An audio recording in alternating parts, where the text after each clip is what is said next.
Memories లో నేను మర్చిపోలేని బ్యూటిఫుల్ మూమెంట్ ఇదే.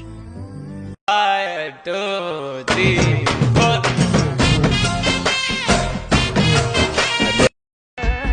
காதல் வந்தவுடன் காய்ச்சல் வந்ததடி மீண்டும் நான் பிழைக்க முத்தங்கள் தருவாய கோபம் கொள்கையிலும் கிறங்க வைக்குதடி மீண்டும் ஒரு முறை நீ கோபத்தில் பார்ப்பாய்